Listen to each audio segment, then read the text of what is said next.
Hello বন্ধুরা, আজকে কথা বলছি মোস্ট পপুলার এই বক্তাকে নিয়ে। এই বক্তাকে চেনে না এমন কোনো মানুষ বাংলাদেশে খুঁজে পাওয়া যাবে না। বাইরে আপনি যদি বাংলাদেশে হয়েও এই বক্তাকে না চিনে থাকেন তাহলে বুঝতে হবে আপনি মানুষের কাতারে পড়েন না। এই বক্তার নাম হচ্ছে আবরারুল হক আসিফ। একসময় আমিও তার একজন অন্ধভক্তের মতোই ছিলাম। আসলে আবরারুল হক আসিফের স্বপ্ন ছিল তাকে সারা বাংলাদেশের মানুষ এক নামে চিনবে। এই জন্য আবরারুল হক আসিফ তিনি প্রথমে হাফিজুর রহমানকে ফলো করতে থাকে এবং তার কণ্ঠে হুবহু নকল করে ওয়াজ করতে থাকে। পরে তিনি ভেবে দেখে হাফিজুর রহমানকে কপি করে তিনি ব্যাপক জনপ্রিয়তা অর্জন করতে পারেননি। তখন হাফিজুর রহমানের কণ্ঠ নকল করা ওয়াজ বাদ দিয়ে তখন মামুনুল হকের কণ্ঠে ওয়াজ করা শুরু করে দেন। আমার সামনে জিন্দা নবীকে উপস্থাপন করার সূত্র আমার কাছে আছে।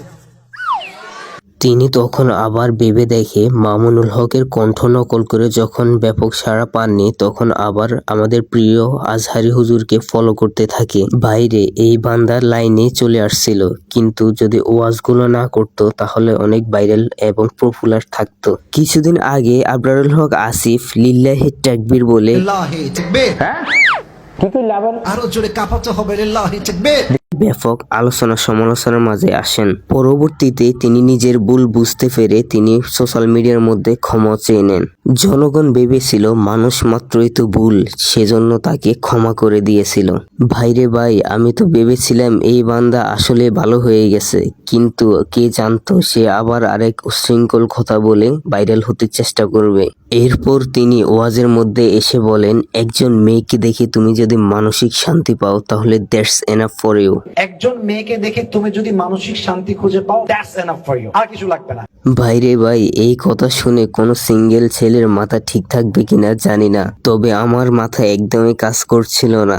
এরপর আবরারুল হক আসিফ ব্যাপক আলোচনা সমালোচনার মধ্যে আবারও দ্বিতীয়বারের মতো ফিরে আসেন। প্রতিবারের মতো এইবারও তাকে ছেড়ে দেননি।